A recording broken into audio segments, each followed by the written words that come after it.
지금 여기 계시며 말씀해 주시는 하나님, 내 삶에 역사하시는 신실한 나의 하나님을 찬양해. 말씀 보겠습니다. 계시 1장 보겠습니다. 요한계시록 1장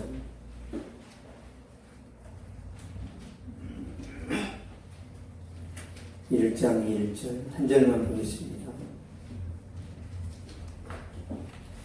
같이 읽겠습니다. 시작. 예수 그리스도의 계시가 이는 하나님의 그에게 주사 반드시 속히 일어날 일들을 그 종들에게 보이시고 그의 천사를 그 종으로 하나님 보며 알게 하신 것이라.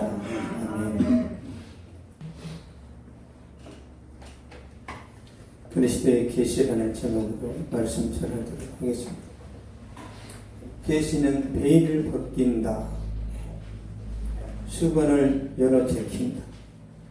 본래 감춰져 있던 것을 드러내 보인다, 그런 뜻입니다. 계시. 근데 우리가요, 내가 꿈에 어떤 의미 있는 꿈을 꿨다, 그러면 계시 받았다고 하는, 그건 계시가 아니에요. 꿈에 참 신통한 꿈을 꾼 거는 그냥 체험이고 교훈입니다. 교훈. 계시는 하나님의 말씀을 말할 때만 계시라고 해야 돼. 여러분이 하나님 말씀을 읽다가 깨달음을 얻거나 하나님이 감동을 주셨다 그러면 계시 받았다고 하면 안 돼요. 하나님께서 성령을 통하여 이 말씀을 내게 조명하여 주셨다, 내게 알게 하여 주셨다, 그렇게 말해야 돼. 이 세상에서 복음 전하는 모든 사람들의 목사님들의 설교는 계시가 아닙니다. 계시의 말씀을 풀어 설명하는 거예요. 근데 잘 모르는 목사님들이 계속 계시 받았다고 말을 하는 거예요. 계시는 어떤 거냐면, 계시는요 100% 완벽하게 이루어져야 되는 게 계시란 말이에요. 그럼 여러분의 꿈이나 여러분이 하나님께 들어준 음성은 그대로 다 100% 이루어집니까? 될 때도 있고 안 될 때도 있단 말이에요. 그래서 함부로 하나님이 내 인생을 이렇게 할 것이다, 이렇게 말하는 게 아니에요. 그러면 내 말이 성경의 본의와 동등해지잖아요. 그래서 사이비 이단이 나온 겁니다. 이 성경 말씀이 아니라 그 교주 말이 이 성경보다 더 위에 있어요. 이 세상의 모든 목회자들은 성경의 권위 아래에 있어야 돼요. 성경의 권위 아래. 그래서 저 목사님이 잘 됐나 못 됐나를 어떻게 아냐고요? 성경을 보면 알 수 있습니다. 저 목회자가 사기꾼인지 진실한 주의 종인지, 얼마나 멋있고 얼마나 말투가 따뜻하고 얼마나 인격이 좋은지, 그게 아니고 이 성경으로 분별하는 겁니다. 이 성경만이 계시. 그런데 예수님께서 사도 요한을 통해서 종말에 일어날 일들을 계시하십니다. 마지막 날, 주님이 재림하시는 그날에 대해서 기록을 하세요. 1절 한번 보겠습니다. 1절 시작. 예수 그리스도의 계시라 이는 하나님이 그에게 주사 반드시 속히 일어날 일들을 그 종들에게 보이시고 그의 천사를 그 종 요한에게 보내 알게 하신 것이라. 아멘. 예수 그리스도의 계시라. 예수님이 요한계시록을 통해서 자신이 창조주 하나님이신 것을 계시합니다. 구원의 하나님이신 것을 계시하고 심판의 하나님이신 것을 계시합니다. 많은 목회자들이 계시록을 해석할 때요, 전쟁에 대한 것, 이 세상의 종말에 대한 것, 끔찍한 재앙에 대해서 예언합니다. 아마겟돈의 전쟁이 일어난다. 아마겟돈이 뭐예요? 무깃도입니다. 무깃도. 애굽의 바로 왕이 이라크, 그때 당시 바벨론이죠. 바벨론을 쳐들어갈 때 항상 지나는 길이 무깃도예요. 무깃도. 무깃도는 이스라엘에 있습니다. 이 무깃도라는 지역을 선점하면 전쟁에서 이길 수 있는 거예요. 지정학적으로 굉장히 중요합니다. 교통의 요충지이고 요새화되어 있어요. 이 무깃도는 수많은 전쟁들이 일어났던 장소예요. 여기가 헬라어로 아마겟돈입니다.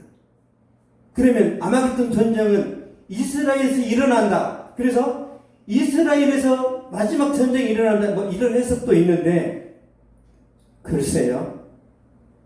지금의 아마겟돈, 지금의 무깃도는요, 옛날에나 요새지, 지금은 그냥 언덕이에요. 언덕. 그래서 아마겟돈이라는 영화도 나오고 그러는데, 그렇게 공포심을 주는 것이 요한계시록이 아니에요. 요한계시록이 어떤 걸 강조하냐면 예수님이 누군지, 하나님께서 종말이 닥쳤을 때 교회를 어떻게 하시는지, 그러니까 심판과 재앙에 대하여 기록된 것보다 더 많이 언급된 것은 예수님이 어떤 분인지, 장차 교회가 어떻게 될 것인지, 그 내용이 더 많아요. 계시록 1장에서 3장까지는 지상의 교회입니다. 지역교회. 로컬 처치라고 그러죠. 1장에서 3장까지는 지상의 교회, 전투하는 교회, 불완전한 교회. 이 세상의 모든 교회는 불완전합니다. 우리 교회는 왜 이렇게 문제가 많어? 여러분, 예루살렘 교회 문제 있었죠. 고린도 교회 문제 있었죠. 초대교회로 돌아가자 그래요. 초대교회는 문제가 없어요? 심각합니다. 초대교회도. 예수님 제자들 중에 싸운 거 보셨어요? 서로 대장하려고. 이 세상의 모든 교회는 불완전합니다. 왜 교회에는 문제가 있어? 문제가 있죠. 불완전한 사람이 모여서 함께 예배드리고 함께 교제하는데 어떻게 문제가 없겠어요? 그래서 나는 저 사람 때문에 교회 못 다니겠다. 그 맞는 말이 아니에요. 계시록 1장에서 3장까지는요, 지상의 교회, 전투하는 교회, 불완전한 교회에 대해서 기록하고, 계시록 21장에서 22장까지는 천상의 교회, 승리한 교회, 완전한 교회에 대해서 기록하고 있습니다. 천상의 교회, 우주적인 교회, 하나님 앞에 다 모여있는 그런 교회는 완전해요. 거기서는 안 싸워요. 그리고 천국에서는 안 싸워요. 그래서 계시록은 재앙으로 시작해서 심판으로 끝나는 게 아니라 지상의 교회로 시작해서 천상의 교회로 끝이 나는 게 요한계시록의 내용입니다. 무슨 말이냐면 예수님의 관심은 이 세상 심판이 아니에요. 이 세상은 심판을 받지만 예수님의 관심은 교회가 구원받는 데에 관심이 있단 말이에요. 계시록 2장 1절 한번 보겠습니다.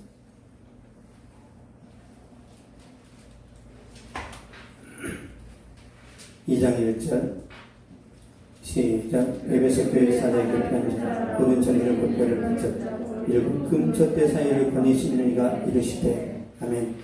오른손에 일곱 뼈를 붙잡고 일곱 금초대 사이를 거니시는 이가, 예수님이 오른손에 일곱 뼈를 붙잡았어요. 일곱 뼈는 에베소, 서머나, 보가모, 두아디라, 사대, 빌라델비아, 라우디가 교회의 사자, 일곱 교회의 담임 목사들을 의미하고 있습니다. 그러니까 예수님은 일곱 교회의 대표자, 담임 목사들을 오른손으로 붙들고 있습니다.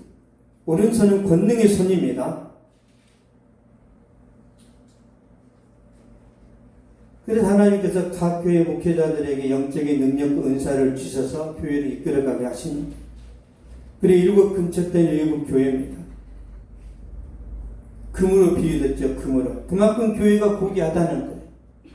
세상에서 보기에는 교회가 참 처참해 보이고 초라해 보이고 어설프 보이는데 주님이 보실 때 교회는 금입니다. 금. 주님이 일곱 금초대 사이를 다니세요. 주님은 교회 안에 계시고 교회들 사이도 계십니다. 항상 주님은 교회에 관심이 있어요. 우리가 이 모임도 교회지만 여러분 개개인도 교회라니까요. 성도가 교회입니다. 성도. 이 건물이 교회가 아니에요. 이 건물은 서동엽씨의 건물이에요. 이 건물은 효동 빌딩이에요. 우리의 모임이 교회입니다. 모임. 계시록 3장 1절 보겠습니다.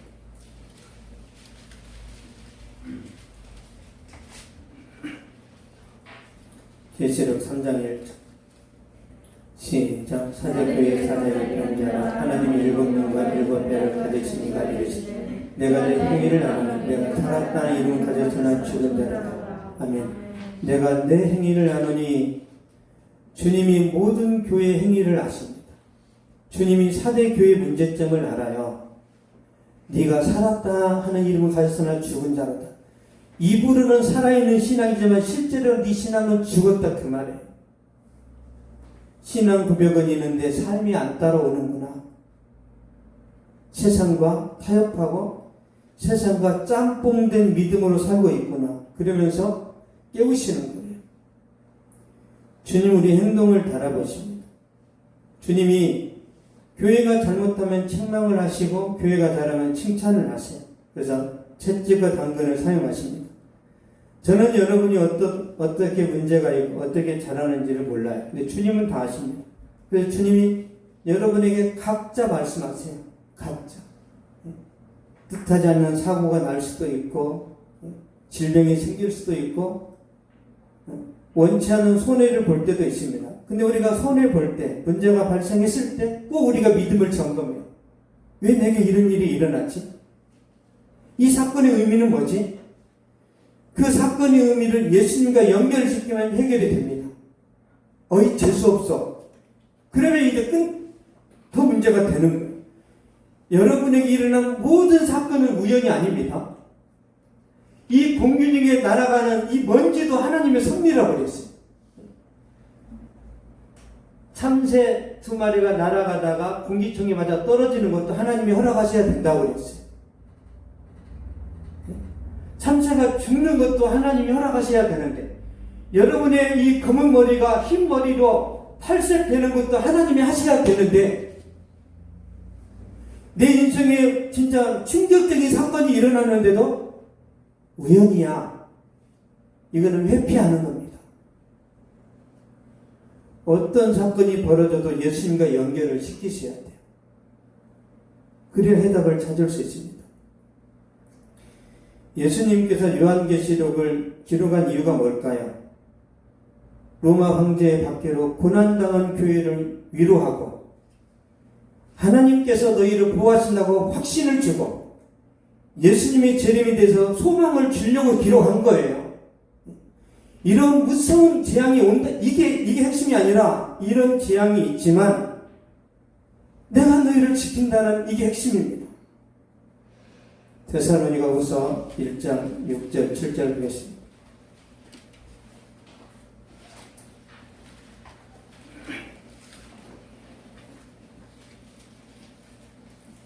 데살로니가후서 1장 6절 7절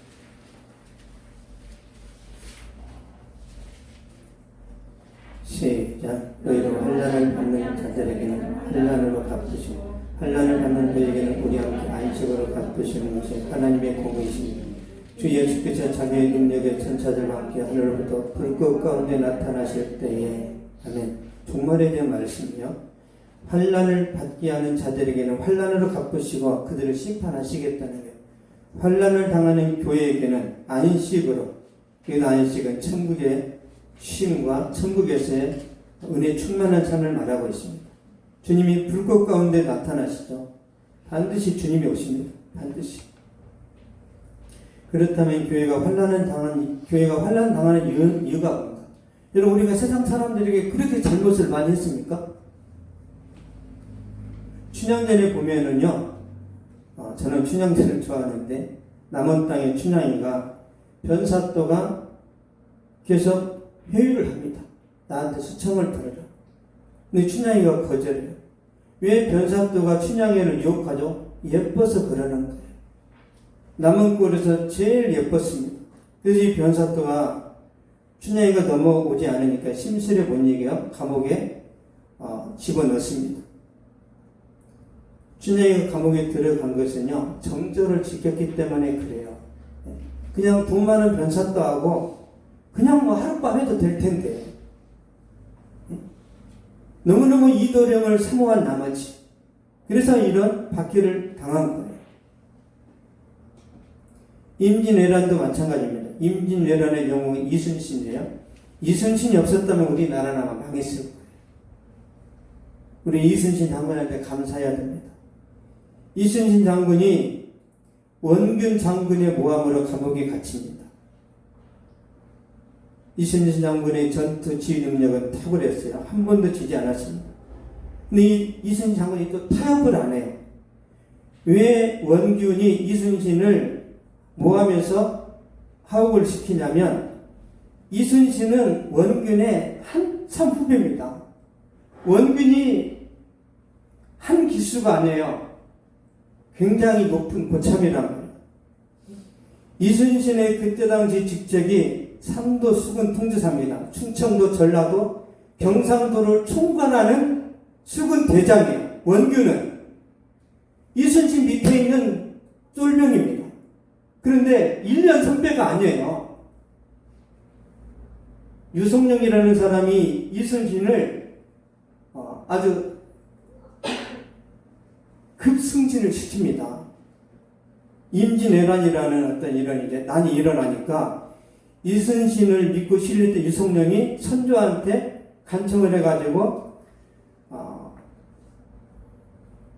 해군 참모총장을 세웠기 때문에 일본의 그 공격력을 이제 막아낸 것이죠. 이순신이 감옥에 갇힌 것은 잘못한 게 아니에요. 원균이 좀 존중해 주기를 원해요. 원균이. 인간적으로.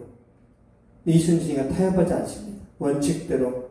그러니까 배 아프고 질투심을 많이 원균이 모하면서 이순신을 감옥에 가둬버린 거죠. 그런 것처럼 초대교회 선교사였던 사도 바울이 로마 감옥에 갇힌 것은 죄가 있어서 갇힌 게 아닙니다. 유대인 때문에 갇힌 거예요. 유대인. 계속 죽이러 가니까. 감옥에 가서라도 안전을 보장받으려고. 사도 바울은 거룩했습니다. 성령의 능력에 충만했어요. 그런데 유대인, 바리새인들하고 일제 타협을 안 하니까 그들이 죽이려고 하는 거예요. 마찬가지입니다. 이 시대의 교회가 물론 부족한 점이 있지만 교회가 진실한 교회가 고난당하는 이유가 뭐예요? 첫 번째, 거룩해서 그렇습니다. 두 번째, 세상과 타협을 안 해서 그렇습니다. 세 번째, 삶에서 향기가 나고 얼굴에서 빛이 나기 때문에 그렇습니다. 여러분, 교회 다니는 사람들의 얼굴에 빛이 나잖아요? 사람들이 그냥 미워합니다. 세상 사람들 왜 교회를 미워해요? 그냥 싫어요. 그냥. 보겠습니다. 왜 싫은지. 요한복음 15장 19절.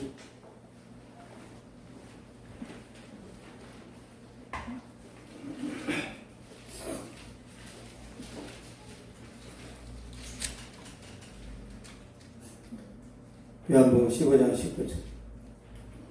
시작. 너희가 세상에 속하였으니 세상이 자기의 것을 사랑할 것이다.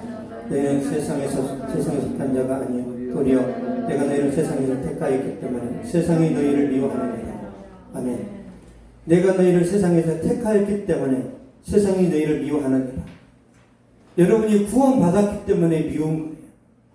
여러분이 하나님의 선택을 받았기 때문에 예수님의 은혜를 못 받은 사람들은 그냥 미워요. 그냥. 여러분이 잘못을 하지 않았는데도 밉습니다. 이게 영적인 거예요.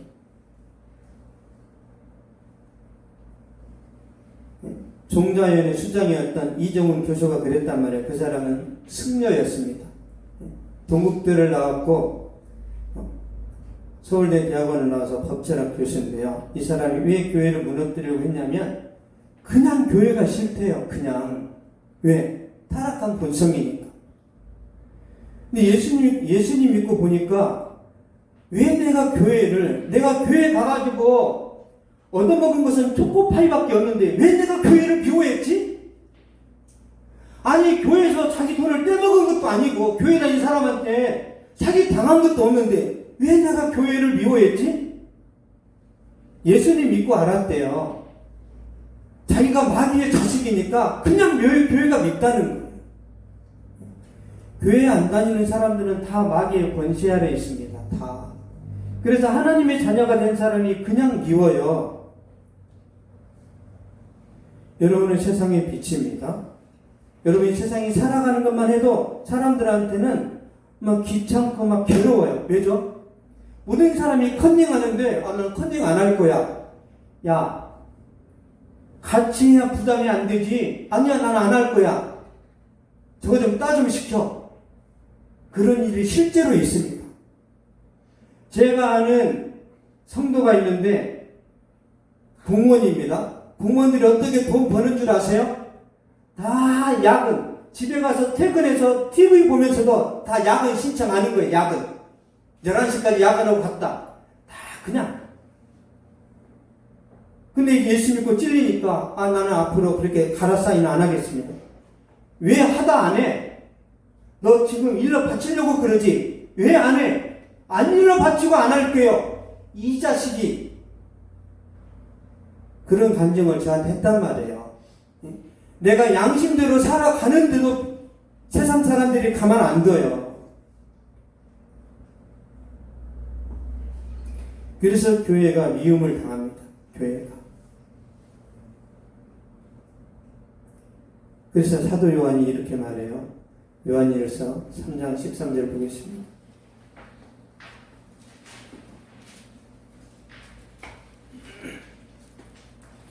요한일서 3장 13절.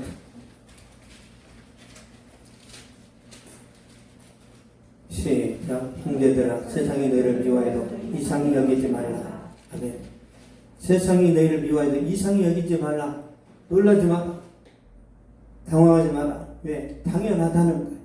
여러분이 직장에서 옆에 있는 거래처하고 이렇게 막 사이가 안 좋을 수 있어요. 나는 옆에 있는 가게가 불교를 신봉한다. 근데 나는 기독교다. 그러면 그냥 싫어요. 그냥.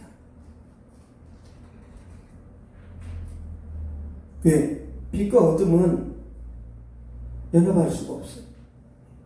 하나님의 교회 우상한 일치가 될 수 없습니다. 그리스도와 별리 아래 사귈 수 없어요. 그러므로 여러분이 이 세상에서 고난 당하는 것은, 불이익 당하는 것은 자연스러운 현상입니다. 이겨내야 돼요. 믿음으로. 고난 당하더라도 믿음으로 버텨내야 됩니다. 여러분이 외로울 때, 여러분이 힘들 때 주님이 책임지십니다. 계시록 3장 10절 보겠습니다.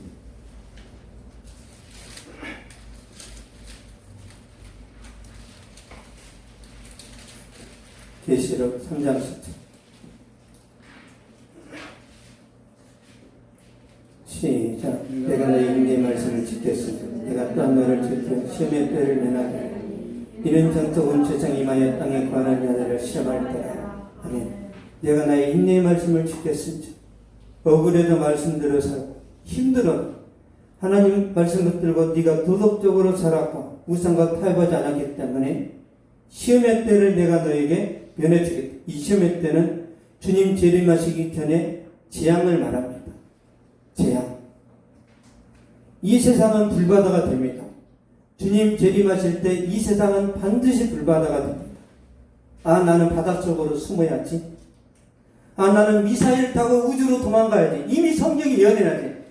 너희가 하늘로 도망해서 별 사이에 깃들일지라도 내가 너희를 거기서 끌어내릴 것이며 너희가 바닷속에 들어가 숨을지라도 내가 뱀에게 너희를 물게 할 것이며 이미 성경이 다 예언해놨어요.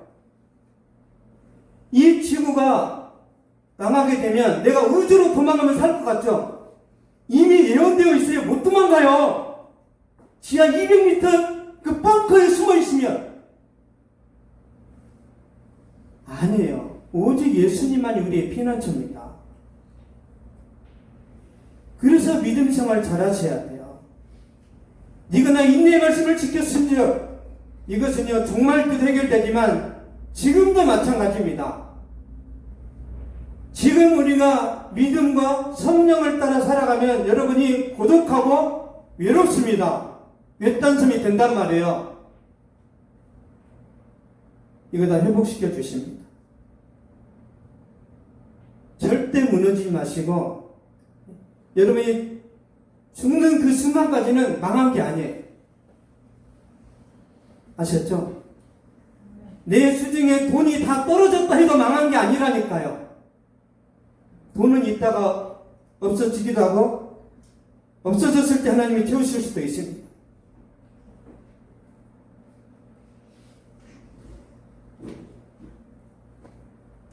주님께서 시험의 때에 반드시 우리를 구원해 주십니다.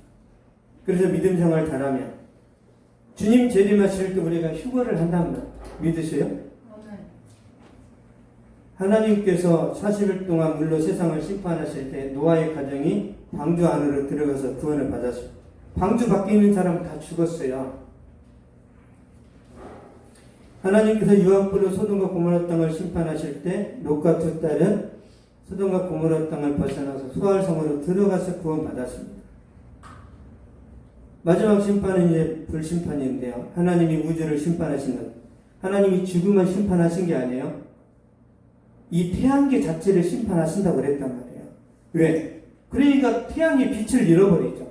여러분, 태양의 빛을 잃어요. 그럼 이 지구에 있는 모든 사람들이 다 얼어 죽겠죠. 어디로 숨어요? 태양의 빛을 잃어버리면.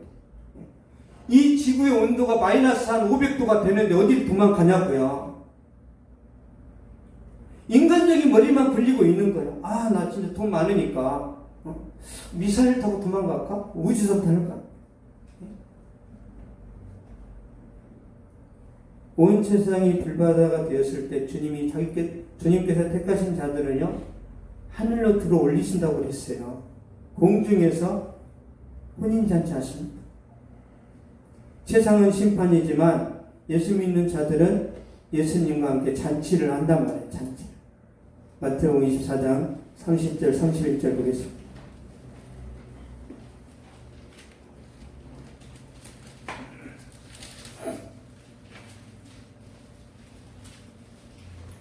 (30절) (31절)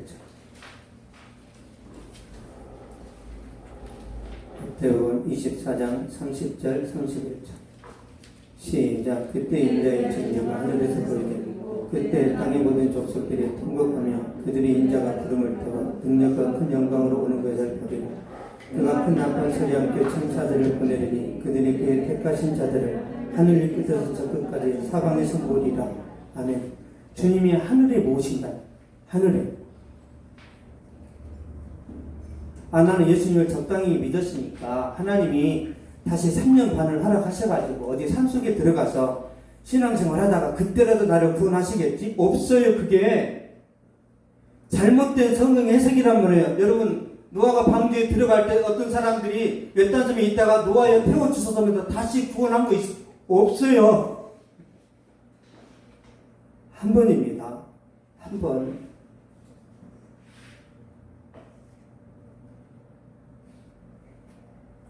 두 번째 기회가 없단 말이에요. 그래서 우리가 이 시대에 코로나의 위협이 있고 우리나라 정치에도 많은 문제가 있고 세계적으로도 문제가 있고 우리 개인적으로도 문제가 많죠. 저도 한 7가지 되는 것 같아요. 내 신앙도 지켜야지. 우리 애들도 키워야지. 교회도 생각해야지. 우리 마태 그 성도들 일일이 다 기도하고 이런 거. 이 모든 것들을 생각하면서도 제일 중요한 게 뭐예요? 믿음. 이런 목사라고 구원받습니까? 만만의 복도가 아니에요. 예수 믿어야 구원받습니다. 이런 목회자라고 구원받아요? 예수 믿어야 구원받는다니까. 믿음이 최고입니다. 믿음. 거지라도 믿으면 구원받고 부자라도 안 믿으면 형벌받고 지옥 갑니다.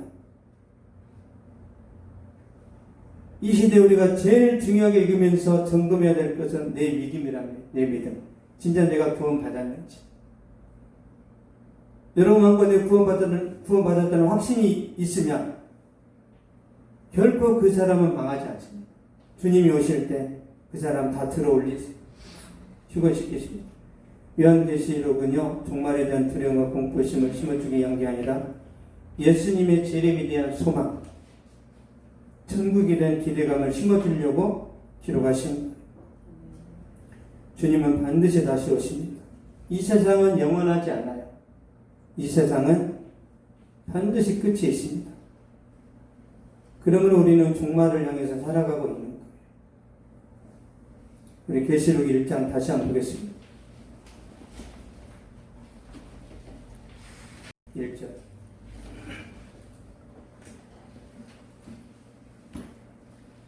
시작. 예수 그리스도의 계시라. 그는 하나님의 계획에 뜨사 반드시 속히 일어날 일들을 그 종들에게 보이시고 그의 전사를 그 종들에게 보내어 알게 하신 것이라. 아멘. 반드시 속히 일어날 일들을 그 종들에게 보이시고 주님은 속히 오세요. 속히. 예전에도 말씀드렸지만 이 속히 오신다라는 것은 하나님의 시간 개념이지 사람의 시간 개념이 아니에요. 그러므로 속히라는 것은 곧 빨리 오신다가 아니라 갑자기 오신다는 거예요. 갑자기. 주님이 말씀하셨어요. 계시록 16장 15절 보겠습니다. 계시록 16장 15절.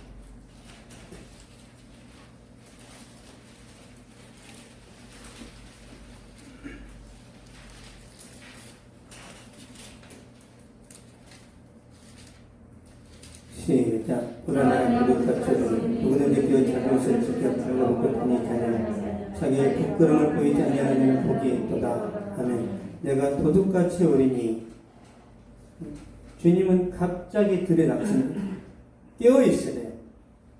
깨어있으라는 게 잠 안 자고 있으면 되는 거예요. 그 의미가 아니에요. 자기 옷을 직접 벌거벗고 다니지 않느냐. 이 자기 옷은 예수님의 피 묻은 옷입니다. 믿음이 옷이에요. 믿음이 옷. 주님이 예고 없이 오시고 사람들이 방심할 때 오시는데 자기 백성들에게 주님이 힌트를 주세요. 힌트. 누구든지 깨어 자기 옷을 직접 벌거벗고 다니지 아니하며, 이 말은 미련한 다섯 처녀가 아니라 슬기로운 다섯 처녀가 되어 있어라, 그 말입니다. 행하면은 믿음이 아니라 행하면은 믿음으로 무장해라. 가라지 신앙이 아니라 알곡 신앙으로 무장해라. 가시떨기에 떨어진 씨앗이 아니라 옥도에 심겨진 씨앗이 되어라. 이게 다 같은 말이에요. 무늬만 선도이면 지옥 갑니다. 큰일 나요. 내가 구원받은 건 누가 알아요? 우리 자신이 압니다. 우리 자신이. 이런 사람은 100% 휴거에 동참해요. 100%. 예수님을 인격적으로 만나는 여러분에게 이런 축복이 기다리고 있습니다. 그러므로 주님의 재림은 두려운 게 아니에요. 기쁜 일입니다. 이스라엘 백성들이 홍해를 건널 때 그들에게는 찬양이 나왔죠. 애굽의 군대는 처참했습니다. 그래서 요한계시록 1장 7절에 보면은요, 이런 말씀이 있어요. 볼지어다 그가 구름을 타고 오시리라. 각 사람의 눈이 그를 보겠고 그를 찌른 자들도 볼 터요. 땅에 있는 모든 족속이 그로 말미암아 애곡하리니 그라리. 아멘. 땅에 있는 모든 족속은 피눈물을 흘립니다. 예수 믿는 사람들은 이미 하늘로 올라갔다니까요. 땅에 없어요. 믿으십니까? 아멘. 여러분은 이 땅에 불이 임할 때 주님이 올리신단 말이에요.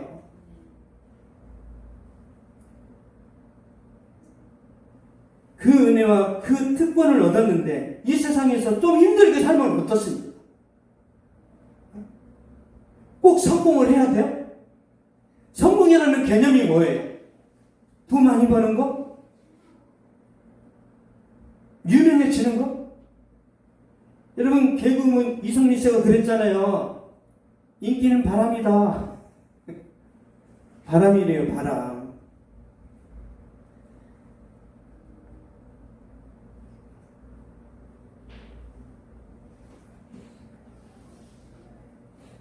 우리의 젊음도 한때입니다, 한때. 그러나 여러분의 믿음은 영원해요. 여러분이 붙들고 계신 예수님은 영원합니다. 우리가 구원받은 이 은혜에 감사하면서 힘들지만 잘 버텨나가면 좋겠습니다. 결론을 맺겠습니다. 하나님께서 요한계시록을 기록하신 이유는 반드시 속에 일어날 일들을 그 종들에게 보이시려고. 그 종들이 누구예요? 여러분이에요. 그러니까 여기 요한계시록에서 제일 중요한 것은 이런 종말의 때에 이런 현상들이 일어났는데 그 종들에게 이걸 알려서 대비시키려고 그랬습니다. 교회를 위해, 성도를 위해서, 우리를 위해서 요한계시록이 기록되었습니다. 왜요? 세상에서 핍박을 당하는 자들아 힘내라. 내가 너 지켜줄게. 내가 다시 가면 불행 끝, 행복 시작의 삶으로 채워줄게. 영원한 기쁨을 선물로 줄게. 믿으세요? 아멘. 이걸 주님께서 예비하셨단 말이에요. 그러면 우리가 세상 살아갈 때 어려운 일이 있지만 세상과 타협하지 않고 오직 예수, 항상 예수, 매일 예수, 보고 또 보고 싶은 예수, 이 믿음으로 사셔야 됩니다.